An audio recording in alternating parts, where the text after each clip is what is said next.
Assalamualaikum warahmatullahi wabarakatuh. Waalaikumsalam. Innal hamdalillah nahmaduhu wa nasta'inuhu wa nastaghfiruh wa na'udzu billahi min shururi anfusina wa sayyiati a'malina may yahdihillahu fala mudhillalah wa may yudlil fala hadiyalah. Asyhadu an la ilaha illallah wahdahu la syarikalah wa asyhadu anna Muhammadan abduhu wa rasuluh. Ya ayyuhalladzina amanu ittaqullaha haqqa tuqatih wa la tamutunna illa wa antum muslimun. Amma ba'du fa inna ahsanal kalami kalamullah wa khairal huda huda Rasulillah sallallahu alaihi wasallam wa syarrul umur muhdatsatuha wa kullu muhdatsatin bid'ah wa kullu bid'atin dhalalah wa kullu dhalalatin finnar. Ma'asyiral muslimin wal muslimat, para pemirsa dan para pendengar Roja TV dan Radio Roja, rahimani wa rahimakumullah. Pertama, kita bersyukur pada Allah Subhanahu wa taala atas segala nikmat dan karunia. Salawat dan salam atas Nabi kita Muhammad sallallahu alaihi wasallam, atas keluarga beliau, sahabat-sahabat beliau dan siapa saja yang mengikuti sunnah beliau sampai hari kemudian. Jemaah yang dimuliakan Allah, pada kesempatan pagi ini kita akan melanjutkan pembahasan buku Mencetak Generasi Rabbani. Pada pertemuan-pertemuan yang lalu kita telah membahas penanaman ataupun pelatihan rukun-rukun Islam kepada anak-anak.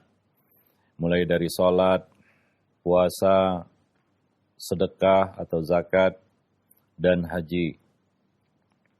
Berikutnya, di antara 3 tingkatan agama maratibuddin adalah ihsan. Perkara yang perlu kita tanamkan kepada anak adalah mengajarkan ihsan kepada anak-anak. Ajarkanlah ihsan kepada anak. Ihsan memiliki banyak makna. Ada beberapa dimensi dari ihsan. Yang pertama tentunya ihsan bermakna muraqabah. Yang kedua, ihsan bermakna melakukan segala tugas dan tanggung jawab dengan baik. Dan ihsan bermakna melakukan kebaikan-kebaikan, amal-amal kebaikan. Sangat banyak pintu-pintu kebaikan yang bisa kita buka untuk anak-anak kita. Kita buat mereka gemar melakukannya sedari kecil. Karena Allah bisa karena biasa. Anak-anak yang dilatih untuk melakukan kebaikan-kebaikan di masa kecil, dia akan terbiasa melakukannya ketika dia sudah dewasa, beranjak dewasa. Ketiga, makna dan dimensi ihsan ini harus kita ajarkan kepada anak. Mulai dari ihsan bermakna melakukan segala tugas dan tanggung jawab dengan baik. Atau bisa kita artikan juga sebagai sikap profesional di dalam melakukan setiap pekerjaan. Ya, sehingga anak itu biasa melakukan tugasnya dengan baik,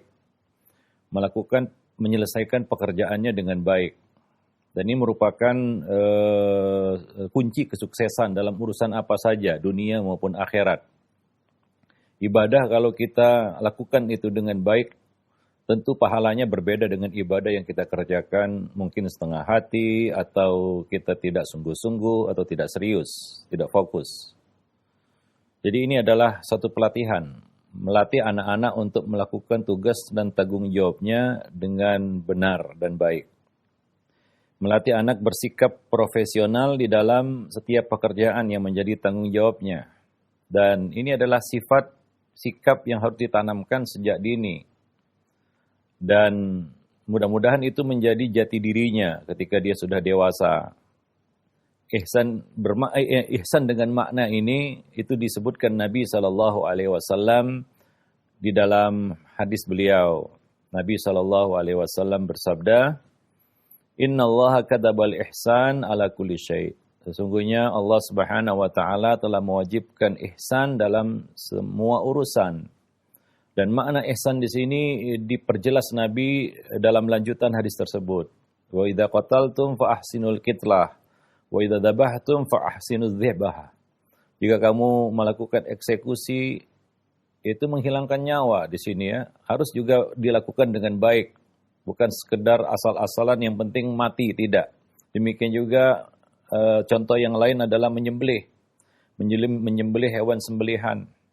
Ya, bukan yang menjadi kita katakan tujuan kita adalah bagaimana hewan itu mati, tidak. Tapi bagaimana hewan itu mati dengan baik, menyembelihnya dengan baik. Jadi ini adalah bentuk profesionalisme di dalam melakukan pekerjaan, ya, di dalam melakukan tugas yang kita lakukan, yang kita kerjakan. Sampai-sampai, ya, contohnya di sini disebutkan Nabi, menyembelih pun harus profesional. Bagaimana caranya? Ya, hendaklah kamu fayuhidda ahadum syufratahu wal yurih dzabihatahu. Hendaklah dia tajamkan mata pisaunya dan dia buat nyaman, ya, hewan yang disembelihnya. Ya, jadi tidak disiksa, tidak dibanting kanan banting kiri. Ya, sebagian orang menyembelih itu menyiksa hewan itu lebih dulu, ya, sebelum hewan itu mati. Ada yang pakai pisau tumpul sehingga hewan itu harus sekarat berjam-jam baru mati. Nah, ini tentunya menyakiti hewan tersebut. Artinya ini tidak profesional, ini amatiran. Ya, nah, seorang muslim harus bisa melakukan tugas dan tanggung jawab yang diembannya dengan baik, dengan profesional. Ya. Maka ada kaedah di dalam Islam, al-ilmu qoblal qawli wal amal. Berilmu sebelum berkata dan berbuat. Sebelum kita melakukan eksekusi terhadap satu pekerjaan, kita ilmui dulu. Ya. Nah, penyakitnya kita ini, ya, dalam segala urusan lah, ya. Kadang-kadang kita tidak mau belajar dulu, ataupun membaca dulu, ataupun meneliti dulu, ya, mencari tahu dulu sebelum melakukan eksekusi pekerjaan. Ya, contohnya banyak di antara kita mungkin jarang membaca buku panduan. Ya, sebutlah itu misalnya manual book istilahnya, ya. Ya, buku pegangan untuk pengoperasian satu unit misalnya. Kita jarang baca itu, ya, langsung kita pegang bendanya, kita kutak-katik, akhirnya rusak. Ya, nah, segala sesuatu harus ada SOP-nya, harus tangani dengan profesional, kalau tidak berantakan. Ya, jika diserahkan urusan, kata Nabi, kepada yang bukan ahlinya, maka tunggulah kehancurannya. Kenapa? Karena dia akan menanganinya secara amatiran. Ya, tidak profesional. Nah, ini perlu kita tanamkan kepada anak-anak. Semoga ini menjadi jati dirinya. Ya, ini menjadi suatu tabiatnya. Ini menjadi satu sifatnya, yaitu dia tidak akan menangani satu pekerjaan kecuali setelah dia ketahui betul itu. Ya, kemudian dia menanganinya dengan baik, ya, dengan penuh perhatian, ya, dengan sungguh-sungguh. Nah, kita lihat ada sebagian anak-anak yang kalau diserahi tugas asal-asalan. Ya, misalnya disuruh cuci piring nggak bersih, disuruh nyapu halaman, ya masih kotor, kan begitu, ya. Nah, diserahi amanah, dia kadang-kadang suka lalai atau seringnya lalai. Nah, ini adalah bentuk-bentuk, ya, tidak profesionalnya dia di dalam menangani tugas yang kita serahkan kepadanya. Maka ini perlu dilatih sejak kecil, sehingga menjadi satu kebiasaannya. Kalau dia melakukan tugasnya, dia lakukan dengan baik, ya, bukan asal-asalan, ya. Menjadi yang terbaik itulah seorang muslim. Muslim itu harus bisa menjadi yang terbaik dalam segala bidang yang dia tangani, ya, karena Nabi menekankan itu kepada kita dalam hadis beliau, innallaha katabal ihsan ala kulli syai'. Sehingga seorang muslim profesional dalam hal menyembelih juga, ya, bukan asal-asalan. Dia harus tahu di mana tempat untuk meletakkan pisau itu. Ya, bukan di tempat yang salah. Kalau tempat yang salah, ya tentunya hewan itu tidak akan mati sementara dia kesakitan, terluka. Ya, nah, orang yang mengerti, dia tahu di mana dia letakkan mata pisau itu dan bagaimana cara menyembelihnya. Tidak harus ada sebagian orang yang menyembelih ayam itu sampai putus lehernya. Ya, untuk memastikan hewan itu mati. Sebenarnya tidak harus seperti itu. Sebagian orang yang memang sudah profesional, yang sudah terbiasa dan melakukannya dengan baik, cukup dengan sekali goresan saja sudah mati itu ayam. Ya, sudah mati itu kambing.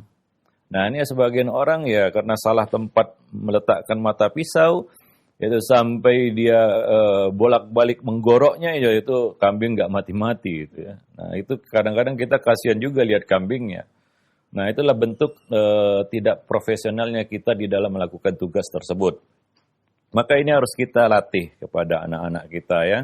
Bagaimana kita bisa latih mereka dengan menyerahi kepada mereka tugas-tugas tertentu.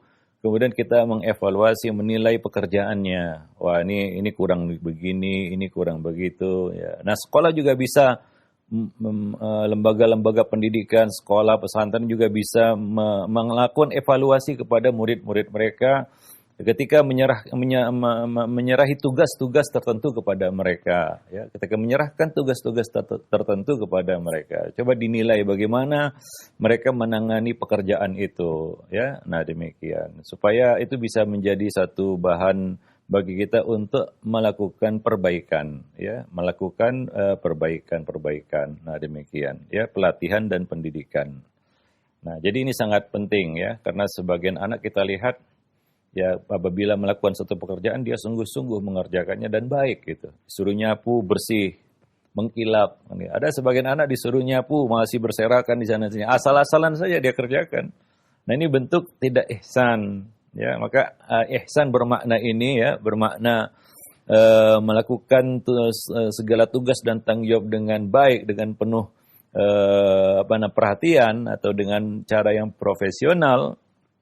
Ini harus kita latih sejak kecil. Kita menganut pepatah yang mungkin kita semua sudah tahu, Allah bisa karena biasa. Ya, satu pekerjaan yang biasa kita lakukan, maka kita akan terbiasa, ya, untuk melakukannya. Bisa kita lakukan itu dengan baik, ya, dengan benar.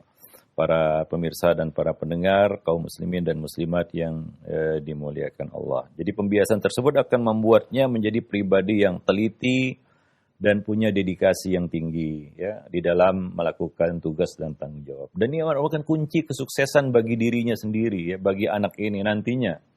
Ya, setiap orang pasti akan puas melihat hasil pekerjaan yang baik, ya, begitu, ya, profesional, teratur, ya, detail, ya, karena segala sesuatu itu nilainya itu pada detailnya sebenarnya, ya, detail. Dan satu pekerjaan itu bisa dinilai, ya, plus minusnya, nilainya itu dari detail pekerjaan itu.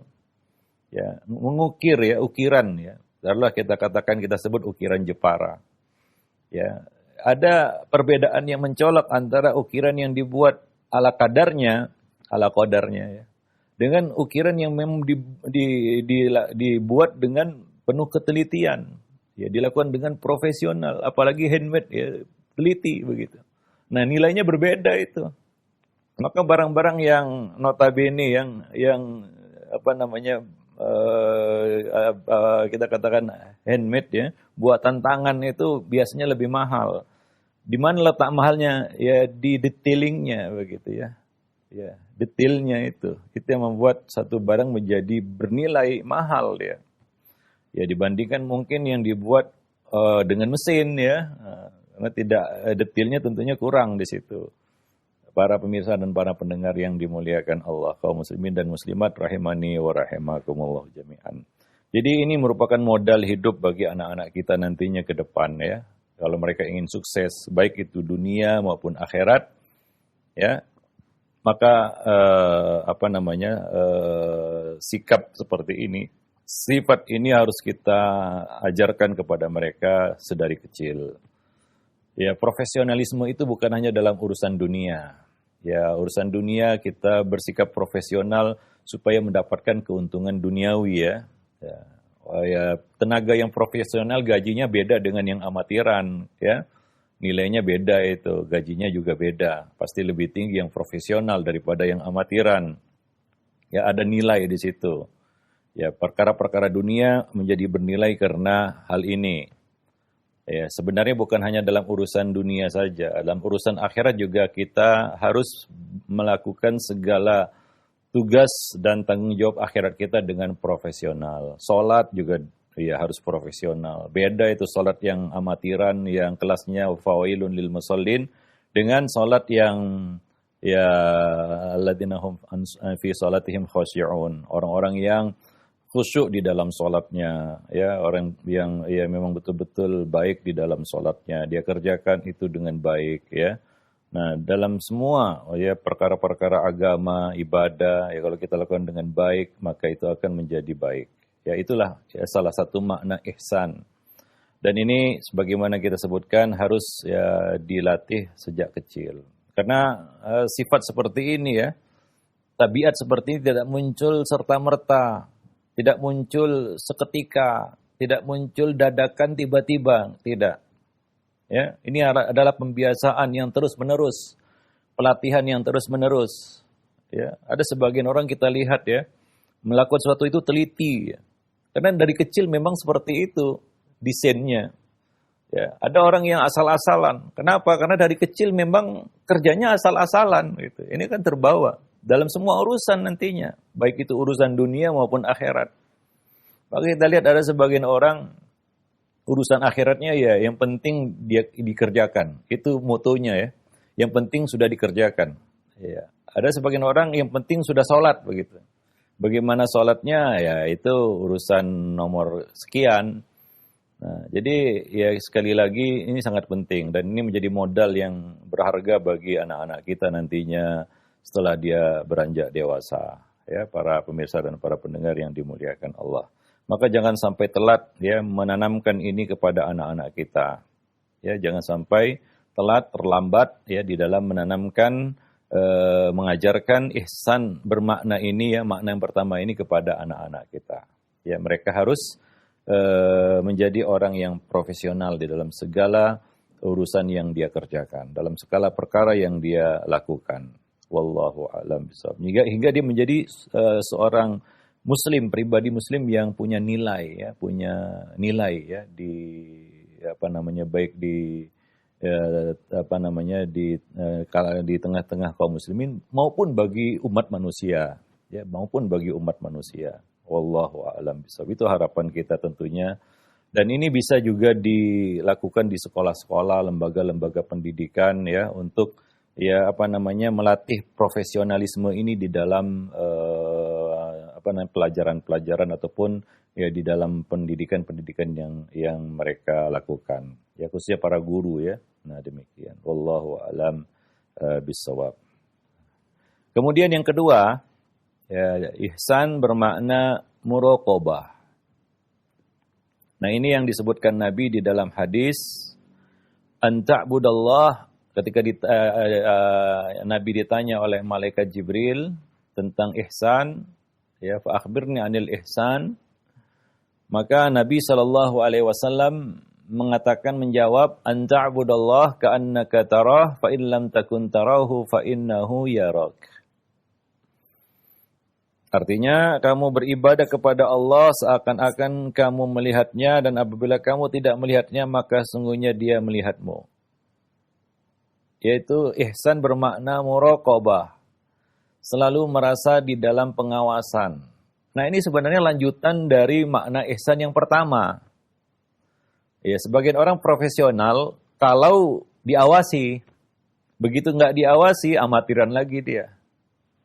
Maka perlu profesionalisme yang sudah kita bangun itu, ya, perlu kita sempurnakan dengan muraqabah ini, sehingga profesionalisme yang dimilikinya itu tidak angin-anginan itu, ya, tidak angin-anginan. Ya, kalau ada pengawasan, kalau diawasi, kalau diamati, dia profesional, dia baik, dia lakukan tugas dengan baik. Tapi begitu tidak diawasi, ya, begitu lepas dari pengawasan, kembali lagi dia jadi amatiran. Nah, jadi perlu ihsan bermakna yang ini saling melengkapi sebenarnya dari makna ihsan yang pertama dengan yang kedua ini. Ya, kita menanamkan muraqabah. Bahwasanya kalaupun manusia tidak mengawasi kita, ada Allah yang maha mengawasi. Ya, Allah yang maha melihat, maha mendengar, dan maha mengawasi. Ya, Ar-Raqib, Al-Basir, As-Sami', Al-Alim. Itu nama-nama Allah, ya, bahwa Allah Subhanahu wa taala maha mengawasi, Allah maha melihat, Allah maha mendengar, Allah maha mengetahui, ya. Al-Khabir, dan Allah Subhanahu wa taala maha meneliti. Yaitu Allah Subhanahu wa taala mengetahui detil setiap urusan. Ya, nah inilah makna-makna Asmaul Husna yang berkaitan dengan muraqabah. Dan itu yang dikatakan Nabi sallallahu alaihi wasallam, "An ta'budallaha ka'annaka tarah, fa in lam takun tarahu fa innahu yarak." Beribadah, maknanya adalah an ta'budallah. Kita beribadah, itu rukun pertama dari ihsan. Yang kedua adalah fa innahu yarak, bahwa Allah melihat kita. Yaitu selalu merasa berada di dalam pengawasan. Ya, ini adalah rukun yang kedua dari ihsan. Ya, maka sekali lagi kita sebutkan bahwa muraqabah, ya, ini adalah makna ihsan yang kedua, itu merupakan pelengkap, ya, penyempurna dari makna ihsan yang pertama. Ya, nah demikian. Wallahu a'lam bishawab. Jadi harus kita ajarkan kepadanya tentang kedekatan dan pengawasan Allah terhadap hamba-hambanya, bahwa Allah Subhanahu wa taala melihat segala gerak-gerik dan perbuatan kita, mendengarkan semua ucapan kita. Allah mengetahui segala isi hati kita. Ya, bacakanlah kepadanya firman Allah Subhanahu wa taala, "Alladzi yaraka hina taqum wa taqallubaka fis sajidin", yang melihat engkau ketika engkau berdiri untuk salat dan melihat perubahan gerakan badanmu di antara orang-orang yang sujud. Ya. Sesuatu yang mungkin tidak diketahui oleh manusia, tapi Allah Subhanahu wa taala mengetahuinya. Ya, bacakan kepadanya firman Allah Subhanahu wa taala, "Alam tara annallaha ya'lamu ma fis samawati wa ma fil ard." Tidakkah engkau perhatikan bahwa Allah Subhanahu wa taala mengetahui apa yang ada di langit dan apa yang ada di bumi?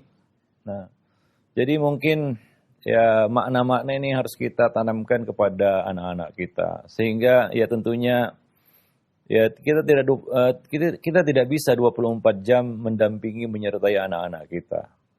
Ya, ada masa dan waktu di mana mereka lepas dari pengawasan kita. Ya, kita tidak bisa terus-menerus mengawasi mereka. Maka perlu ditanamkan ini, ya, supaya tanpa pengawasan kita, mereka juga sudah merasa diawasi oleh Zat yang maha mengawasi, maha melihat, maha mendengar, dan maha mengetahui. Dan hal ini dapat kita aplikasikan dalam kegiatan sehari-hari. Ya, kita katakan kepada anak kita, "Wahai anakku, kerjakanlah tugasmu dengan baik sekalipun ayah dan ibu tidak melihat, dan yakinlah Allah pasti melihat kita." Ya. Atau kita mengatakan kita harus berkata jujur, ya, kepada sebab siapapun bisa kita bohongi, namun Allah Subhanahu wa taala tidak bisa kita bohongi. Ya, jadi ini sangat penting, ya. Muraqabah ini adalah dasar dari semua amal-amal kebaikan manusia. Keikhlasan itu dasarnya muraqabah. Ya, karena ikhlas itu kan turun naik juga dia. Ihsan itu ya ikhlas itu ya kita katakan ada nilai juga di situ di dalam keikhlasan. Ya, ada tingkatan keikhlasan. Maka muraqabah, dengan muraqabah kita bisa mendongkrak tingkat nilai kadar keikhlasan kita ke derajat yang paling tinggi. Maka dikatakan ihsan itulah derajat agama yang paling tinggi. Ya, karena dia adalah puncak dari keikhlasan dari semua amal-amal kebaikan yang kita lakukan. Karena kita dasari itu atas dasar ya lillahi ta'ala, ya, karena kita mengaitkan hati kita kepada Allah. Ya, kita lakukan itu karena Allah murni. Ya, baik manusia tahu ataupun tidak tahu, itu tidak menjadi, kita tidak peduli dengan itu. Itu bukan menjadi perhatian kita. Nah, inilah yang ingin kita tanamkan, yang kita ingin tumbuhkan kepada anak-anak kita. Ya, mudah-mudahan ya mereka satu waktu kelak ya kita bisa merasa aman melepas mereka. Kenapa? Karena mereka sudah punya modal muraqabah ini. Ya, kemanapun mereka pergi kita nggak ragu lagi. Ya, di mana mereka berada kita tidak cemas lagi. Kenapa? Karena kita sudah bekali anak-anak kita itu dengan muraqabah. Ya, jadi dia takut dosa bukan karena orang tua. Dia takut bohong bukan karena ibu bapaknya. Ya, dia takut berbuat kejahatan, berbuat zalim bukan karena gurunya, bukan karena ustadznya, bukan karena kiainya, bukan karena fulan dan fulan, tapi karena Allah mengawasi. Nah, ini luar biasa. Ya, ini adalah suatu hal yang sangat penting, bukan hanya untuk anak-anak saja ya, untuk kita juga. Kadang-kadang kita ya mencegah diri dari satu keburukan, melakukan satu kebaikan, ya ada pamrih di situ, ya. Nah, karena tidak murni kita muraqabah lillah, ya. Ada sesuatu yang kita inginkan, kata orang ada udang di balik batu. Nah, karena takut fulan dan fulan, apa kata dunia, apa kata orang, ya lalu kita pun melakukannya. Ya, jadi nilai muraqabahnya mungkin masih rendah. Kita masih memperhatikan apa yang menjadi komentar manusia. Maka ya mungkin ya kita harapkan ya anak-anak kita, mungkin kita yang sudah ya berumur begini kita rasakan bagaimana pendidikan kita dulu waktu kecil ya tidak dididik ya sebagaimana mestinya, mungkin ya baru kita rasakan bahwa untuk membiasakan kebaikan-kebaikan di usia tua itu adalah suatu yang sangat susah. Ya ibarat kata pepatah ya, belajar di waktu kecil seperti menulis di atas batu. Ya belajar di waktu tua seperti mengukir di atas air. Ya. Ya kita ini ya seperti ini yang sudah tua ya, sudah berumur, belajar hari ini besok lupa. Jadi dilatih hari ini besok lupa, ya itu kita. Nah, kita harapkan anak-anak kita tidak seperti itu ya. Ya dengan menanamkan itu sedari kecil ya maka ini bisa menjadi suatu tabiat yang melekat, menjadi akhlak yang yatakhallaq pada diri mereka, yang tercetak pada diri mereka. Ya muraqabah ini sudah melekat pada diri mereka sehingga mereka melakukan kebaikan bukan karena orang tua lagi, ya mereka menjauhi dosa, menjauhi keburukan, menjauhi hal-hal yang buruk bukan karena orang tua atau bukan karena guru, bukan karena kiai, bukan karena ustadznya, bukan karena ini itu, tapi karena Allah Subhanahu wa taala. Nah, dia akan sampai kepada mudah-mudahan anak-anak kita bisa mencapai derajat ihsan ya, yaitu derajat yang paling tinggi di dalam agama. Wallahu a'lam bishawab. Ini makna ihsan yang kedua. Yang ketiga, ihsan ya seperti disebutkan di dalam banyak ayat ya, yaitu berbuat kebaikan. Ya. Wa ahsin kama ahsanallahu ilaik. Ini makna ihsan yang ketiga yang Allah sebutkan di dalam Al-Quran. Wa ahsin kama ahsanallahu ilaik. Dan berbuat baiklah kamu, baik-baiklah kamu bertingkah laku di muka bumi ini, berbuat kepada manusia sebagaimana Allah telah berbuat baik kepadamu. Ya, melatih untuk bisa berbagi, ya, punya empati kepada orang lain, ya. Nah, bisa merasakan apa yang dirasakan oleh orang lain, ya. Nah, seperti kata Nabi, al-muslim man salimal muslimuna min lisanihi wa yadihi, ya. Muslim yang benar itu adalah muslim yang bisa selamat orang lain dari kejahatan tangan dan lisannya. Jadi ini makna ihsan, yaitu melakukan kebaikan-kebaikan, amal-amal saleh, amal-amal kebaikan di dalam kehidupan. Apa kata Nabi untuk mentarghib kita melakukan banyak-banyak kebaikan di dalam hidup ini? Nabi mengatakan, ya, la tahqiranna minal ma'rufi syai'an. Jangan kamu remehkan satupun dari perbuatan ma'ruf.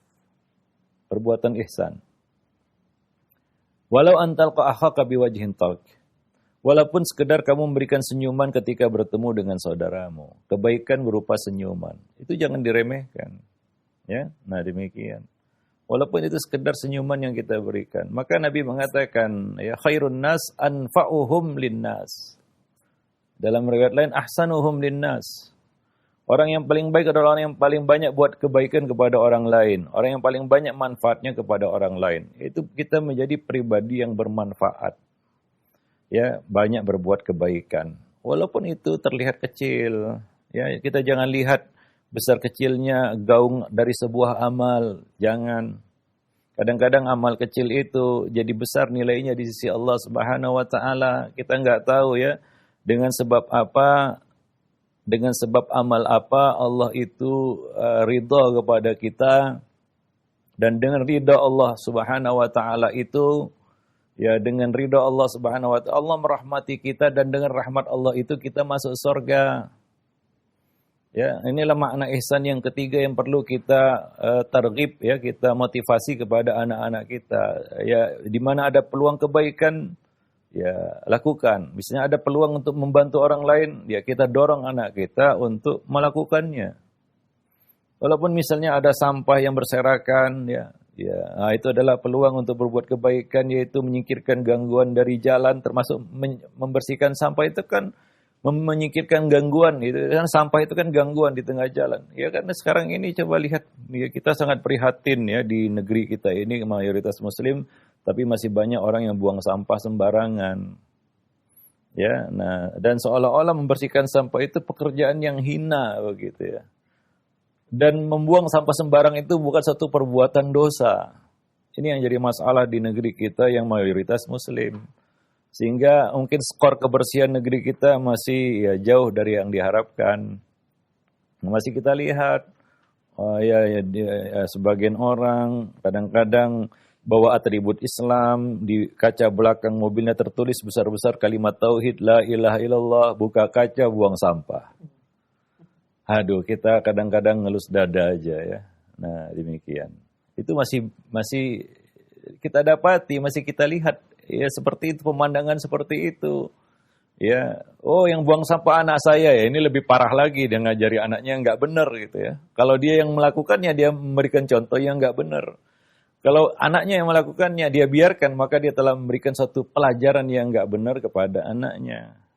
Ya, nah demikian, ya harus kita latih. Bukan hanya tidak membuang sampah sembarangan. Anak-anak harus kita targhib untuk melakukan kebaikan, yaitu membersihkan sampah jika ada sampah yang berserakan. Itu satu contoh kebaikan yang bisa kita tanamkan kepada anak-anak. Jangan sepele dengan amal yang kecil itu. Ada orang yang masuk surga gara-gara itu. Nabi mengatakan dalam riwayat Muslim ya, "Inni la ra'aitu rajulan yataqallabu fil jannah fi syajaratin qata'ah min dhahri tariq." Aku melihat seorang laki-laki yang berkeliling-keliling di dalam surga.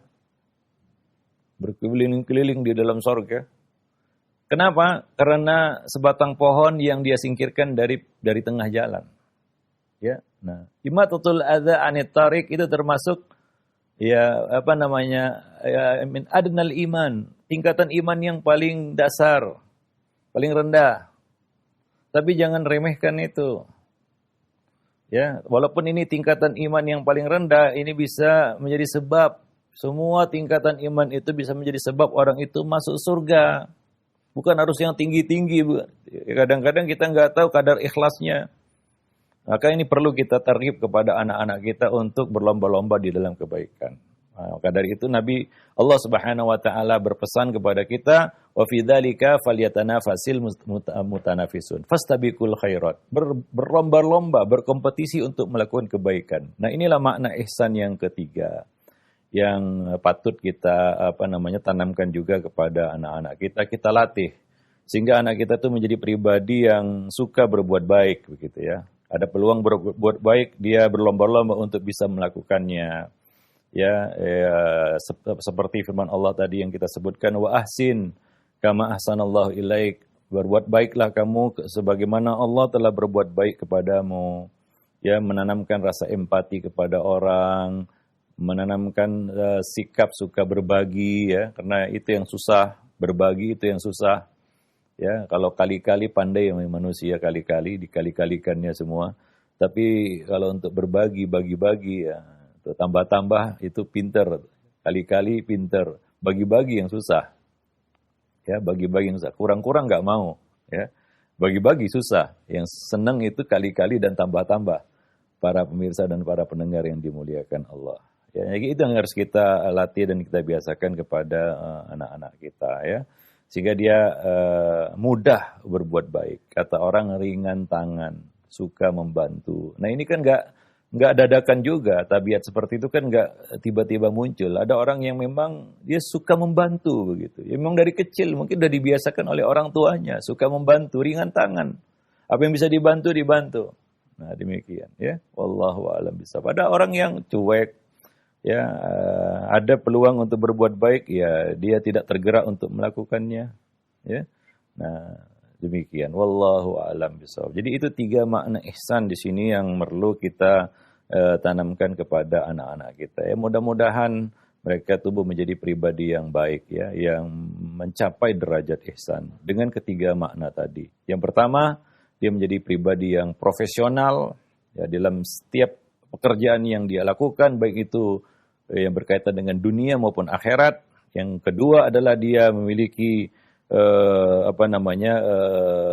kesadaran muraqabah, ya, bahwa dia adalah hamba yang diawasi, ya, tidak perlu diawasi oleh manusia, dia merasa berada dalam pengawasan Allah Subhanahu wa taala. Itu yang kedua. Dan yang ketiga adalah dia menjadi pribadi yang ringan tangan, ya, suka berbuat kebaikan, ya, setiap ada peluang berbuat baik, dia selalu mendatanginya, dia selalu memanfaatkannya, ya. Nah, demikian. Wallahu a'lam bishawab. Nah, itu saja mungkin yang bisa kita sampaikan berkaitan dengan penanaman ihsan, pelatihan ihsan kepada anak-anak kita. Mudah-mudahan, ya, kita dimudahkan Allah untuk menanamkan ini kepada anak-anak kita, ya, dan mudah-mudahan kita juga mendapatkan manfaat, ya, dari, ya, pengajaran yang kita berikan kepada anak-anak kita, ya. Kita juga bisa menjadi pribadi yang ihsan juga, ya, di mana anak-anak kita harapkan tumbuh menjadi pribadi yang ihsan, karena kita juga mungkin belum mencicipi, ya, pelatihan ihsan ini dari waktu kecil, mungkin, ya, karena orang tua kita nggak ngerti, ya, dia nggak tahu. Ya, nah, mudah-mudahan kita mendapat manfaat juga, ya, dari pendidikan yang kita berikan kepada anak. Karena mendidik anak itu sebenarnya memiliki dua mata pisau, ya. Itu adalah kebaikan untuk anak kita, dan pendidikan ini juga adalah kebaikan untuk diri kita. Kadang-kadang ketika kita mendidik anak, kita justru sedang mendidik diri kita sendiri. Misalnya kita menanamkan kejujuran kepada anak, dalam hati kita, waduh, saya sendiri masih banyak bohong, kan, gitu, ya. Nah, artinya apa, ya, kita juga terdidik dengan pendidikan yang kita berikan kepada anak-anak kita. Ya, kita kan bukan pribadi yang perfect juga, ya, bukan yang sempurna juga. Ya, jadi pelajaran-pelajaran pendidikan yang kita berikan, ilmu yang kita bagi kepada anak-anak kita itu juga bermanfaat bagi kita, ya, orang tua. Wallahu a'lam bishawab. Nah, demikian saja, mudah-mudahan bermanfaat. Aqulu qauli hadza, astaghfirullah li wa lakum lisairil muslimin, innahu huwal ghafurur rahim. Baik, syukran jazakallahu khair, barakallahu fik atas materi yang telah disampaikan oleh Ustaz di kesempatan pagi hari ini, yang mudah-mudahan bisa kita ambil faedahnya, bisa kita ambil pelajaran untuk kita semua, khusus bagi orang tua, calon orang tua yang ingin mendidik anak-anaknya menjadi anak-anak yang soleh dan solehah. Pendidikan mengenai ihsan kepada anak-anak kita, yang mudah-mudahan Allah memudahkan kita semua dalam melakukan hal tersebut. Baik, selanjutnya kita buka sesi interaktif, sesi soal jawab. Bagi Anda yang ingin bertanya, silahkan, dan kiranya kami harapkan untuk pertanyaan yang Anda ajukan disesuaikan dengan pembahasan kita di kesempatan hari ini. Baik, yang pertama Ustadz, ada pertanyaan. Ya, tidak disebutkan nama dan tempatnya. Assalamualaikum warahmatullahi wabarakatuh. Ya Ustadz, saya memiliki anak 3 tahun, terlihat sekali karakternya berbeda dengan kakaknya yang 5 tahun. Yang jika bekerja sangat antusias dan cenderung perfeksionis. Sementara adiknya tersebut selalu santai dan menunda-nunda pekerjaan.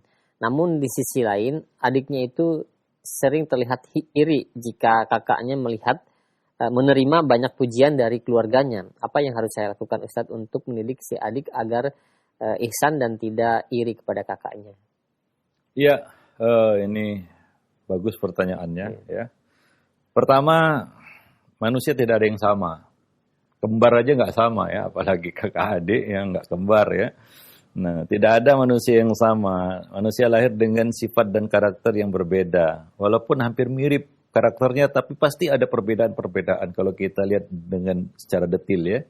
Nah, seperti ini, ya, berbeda, ya, antara kakak dan adik, ya. Nah, demikian. Itu yang pertama. Yang kedua, kita jangan membanding-bandingkan antara satu anak dengan anak yang lain, karena ini akan menimbulkan kecemburuan, ya. Nah, kita harus jaga perasaan anak. Jangan kita banding-bandingkan, suka membanding-bandingkan anak satu dengan yang lain. Nanti dia akan mentalnya akan jatuh. Dia akan down mentalnya, dia akan jatuh, dia minder. Ya, dia merasa saya ini adalah makhluk yang nggak berguna, gitu. Jadi jangan banding-bandingkan. Ya, setiap anak punya kelebihan. Ya, nah demikian. Jadi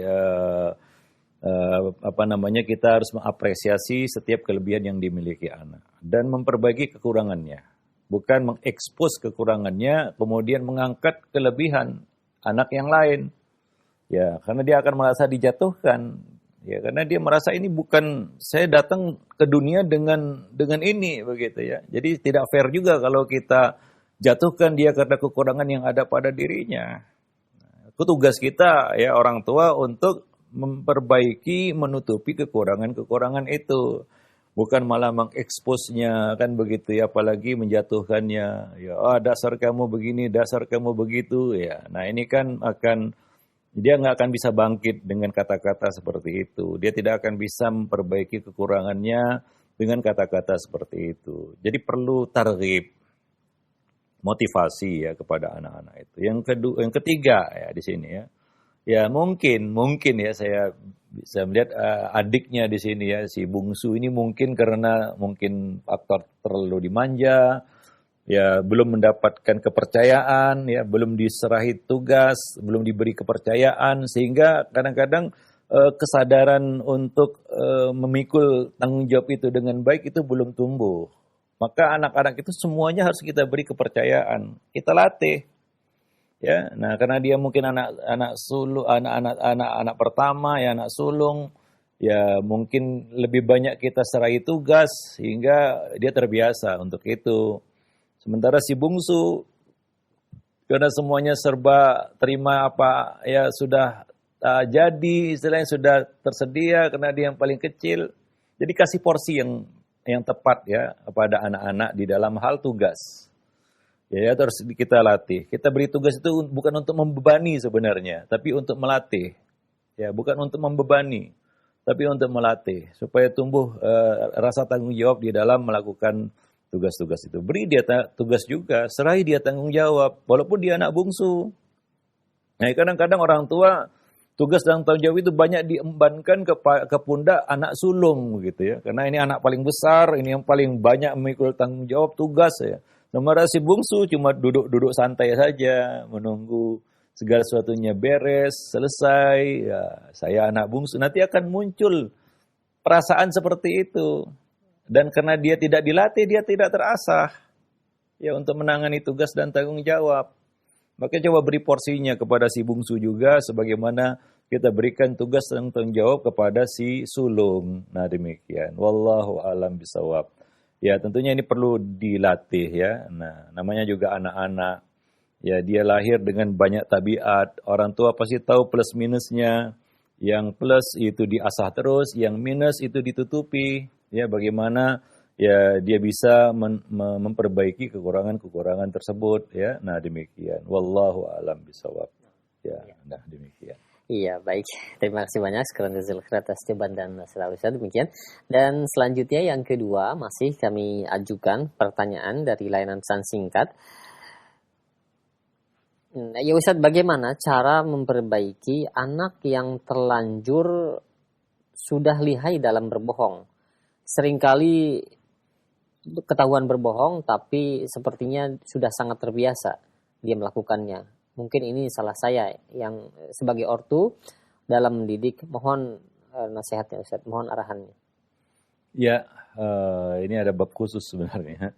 Ya, mengapa anak suka berbohong, bagaimana cara penanganannya. Nanti ada pembahasan secara khusus di sini ya, di buku ini. Pada pembahasan anak dan akhlak mulia ya setelah bab ini. Ya, tapi kita kasih muqaddimah dulu sedikit ya. Anak itu sebenarnya lahir dengan fitrah ya yang lurus. Dia tidak suka keburukan, dia cenderung kepada kebaikan. Itu manusia. Hanya saja lingkungan ya. Lingkungan dan yang paling bertanggung jawab kata Nabi fa'abawahu, ibu bapanya. Ya, anak itu tidak mungkin tiba-tiba jadi suka berbohong begitu. Ada sebab-sebab di situ ya. Nah, ada sebab-sebab yang mendorong dia untuk melakukan itu. Orang tua perlu mencari tahu sebab-sebab itu dan mengatasinya dari akarnya ya. Nah, memadamkan apinya bukan mengipas-ngipas asapnya. Ya, wah ini ada asap di kipas-kipas, ternyata apinya nggak padam, nggak selesai juga. Maka perlu kita cari tahu ya sebabnya, apa sebabnya ini. Mungkin karena pengaruh pergaulan, bisa jadi. Ya, pergaulan, lingkungan dan pergaulan itu yang paling besar, yang paling dominan. Ya, atau karena ada tekanan-tekanan tertentu ya di lingkungannya hingga dia memaksa dirinya untuk ya berbohong, atau karena tontonan yang sekarang sudah jadi tuntunan. Ya, karena ya itu yang termasuk salah satu perkara yang berbahaya adalah tontonan yang berubah jadi tuntunan begitu ya. Itu yang dia ditiru oleh anak. Dan ingat, anak ini memang peniru ulung dia. Apa yang dilihat ditirunya begitu ya, termasuk kebohongan-kebohongan. Wah, ya. Kemudian yang ketiga, faktor ketiga mungkin coba lihat diri kita. Coba kita introspeksi diri kita. Mungkin kebohongan ini berasal dari kita yang mengajarkannya tanpa kita sadari di sini ya. Bukan sengaja ngajari anak bohong ya. Nggak ada orang tua yang sengaja ngajari anaknya bohong. Cuma di sini adalah mereka secara tidak sadar memberikan contoh atau mengarahkan anak itu untuk bohong gitu ya. Nah, untuk menutupi sesuatu. Biasanya kan bohong itu kan untuk menutupi sesuatu ya. Nah, diperlukanlah jurus yang namanya bohong ya untuk menutupi sesuatu. Sesuatu yang ditutupi itu bukan berarti harus keburukan. Ya kadang-kadang perkara-perkara biasa, perkara-perkara mubah itu ditutupi dengan kebohongan supaya nggak ketahuan lah begitu ya. Nah, wah baru jajan ini supaya nggak ketahuan bohong. Ini bohong besar itu bermula dari bohong-bohong kecil sebenarnya.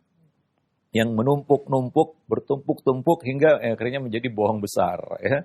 Nah, ya orang kita lihat orang-orang yang kerjanya tipu sana sini, itu kan bermula dari bohong-bohong kecil.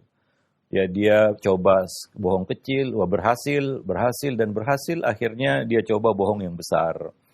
Para pemirsa dan para pendengar yang dimuliakan Allah. Jadi coba cari tahu sebabnya dan selesaikan dari sebabnya itu, dari akarnya. Ya mudah-mudahan ya kita bisa menyembuhkan penyakit bohong ini pada anak. Dan ini adalah perkara yang kompleks ya, nggak simple. Ya dan upayakan ya ketika kita lihat ada gejala-gejala bohong pada anak itu jangan dibiarkan. Ya, jangan dibiarkan. Ya, karena ini jadi satu penyakit yang sangat berbahaya bagi anak-anak, bagi kita juga. Ya, karena dia akan jadi pribadi yang tertutup ya dan dia kadang-kadang susah untuk dibedakan. Ini yang sangat berbahaya sebenarnya. Antara dia jujur dan bohong itu. Kalau anak bohong kita tahu itu konyol ya. Ya itu mungkin masih mudah penanganannya ya. Wah dia anak ini bohong, kita tahu ini bohong kan gitu ya. Orang tua nggak percaya begitu ya. Yang lebih berbahaya dari itu adalah anak berbohong sementara orang tua ya taunya dia jujur gitu. Nah ini yang lebih berbahaya sebenarnya. Dia bohong ya kita sangka dia jujur. Artinya ini sudah tingkatan yang expert dalam berbohong gitu ya. Nggak semua orang bohong itu bisa nggak ketahuan gitu ya. Seolah-olah dia jujur ya. Nah demikian itu kan sudah tingkatannya sudah expert dalam berbohong begitu. Nah demikian. Nah sebagian anak itu ya bohongnya itu masih lugu ya, bohongnya lugu gitu ya. Dia bohong orang tuanya tahu begitu. Nah ini lebih mudah. Itu ketika anak itu jatuh dalam kebohongan yang lugu seperti ini, itu cepat ditangani. Sebelum bohong itu menjadi suatu, kita katakan keahliannya.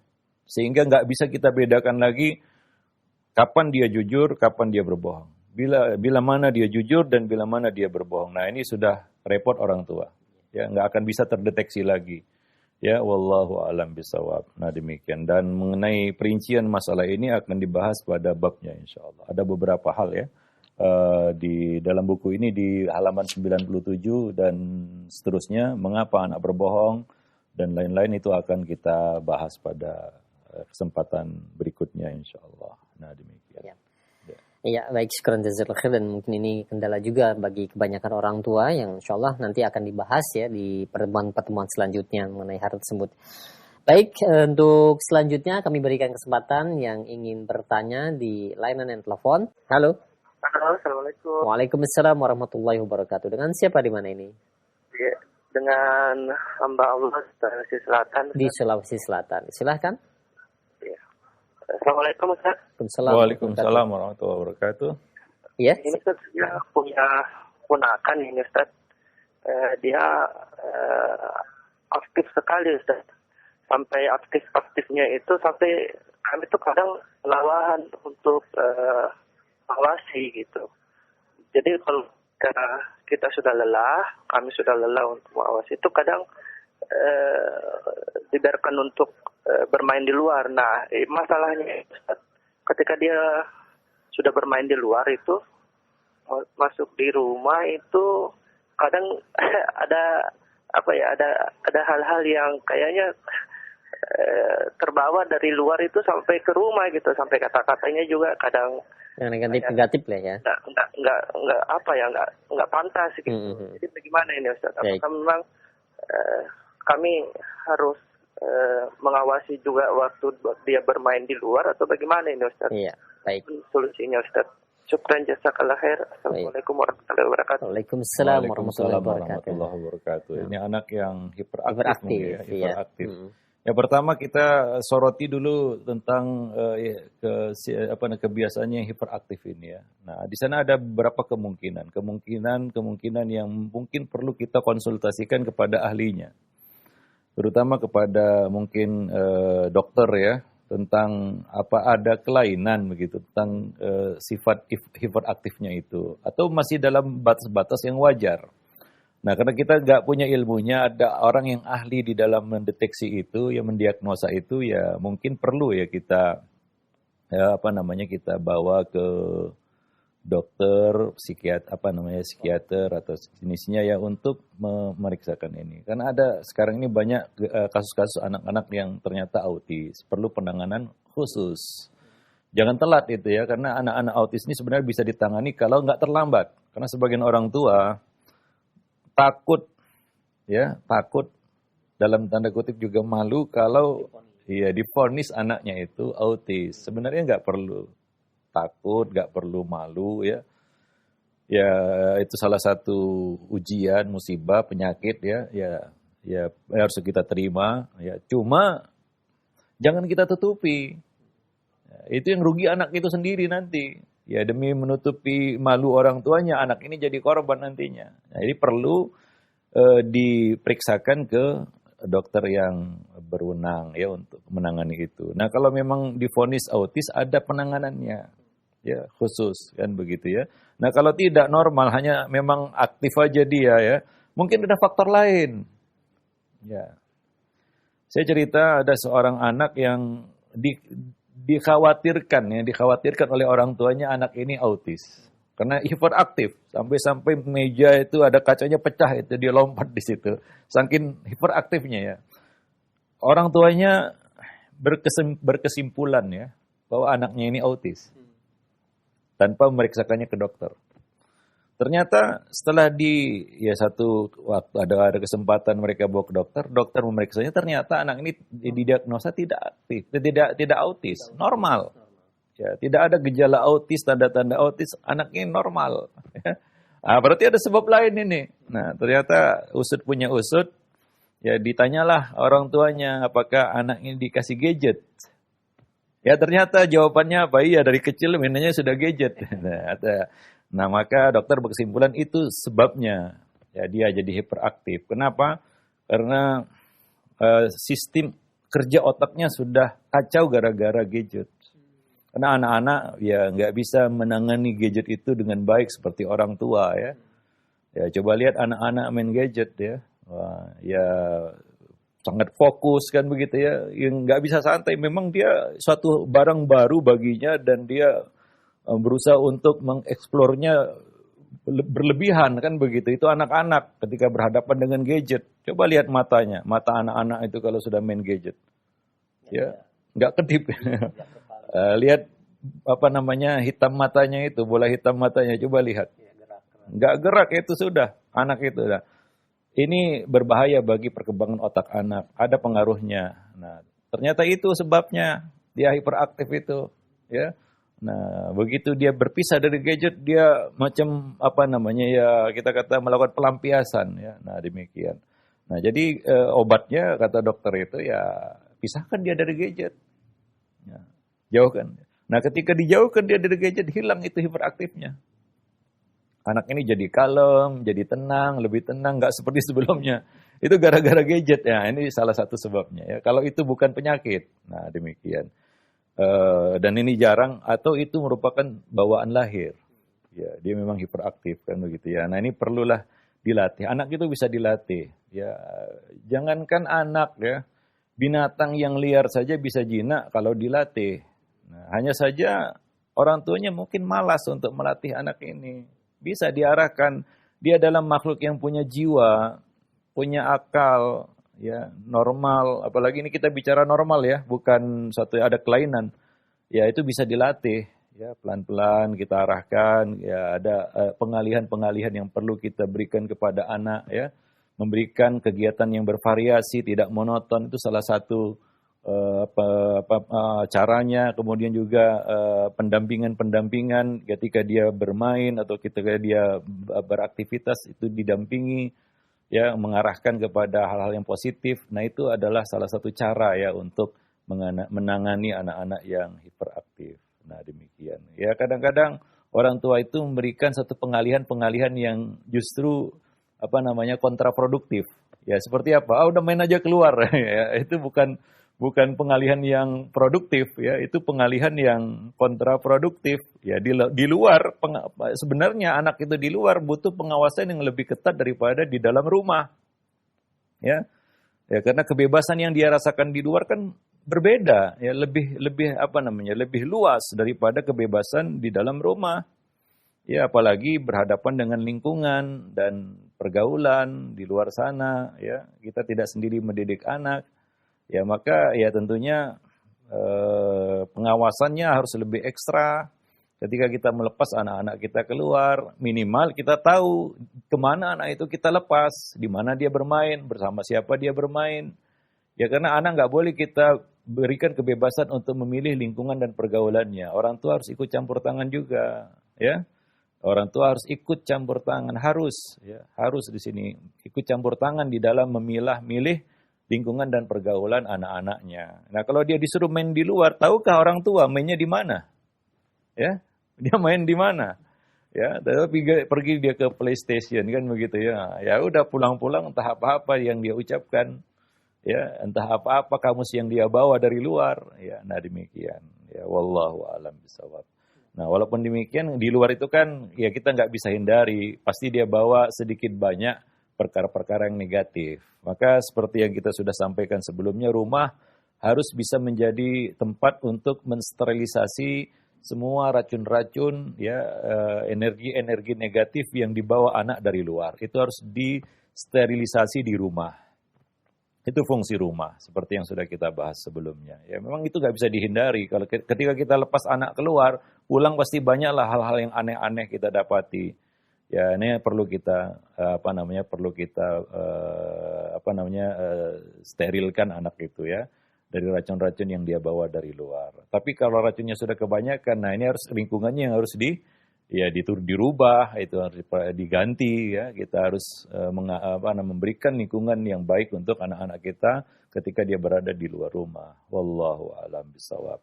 Nah mungkin sampai di sini dulu pertemuan kita pada kesempatan pagi ini. Mudah-mudahan bermanfaat ya. Lebih dan kurang saya mohon maaf. Aqulu qauli hadza astaghfirullah li wa lakum wa lisairil muslimin innahu huwal ghafurur rahim. Subhanakallah bihamdik asyhadu an la ilaha illa anta astaghfiruka wa atubu ilaik. Wassalamualaikum warahmatullahi wabarakatuh.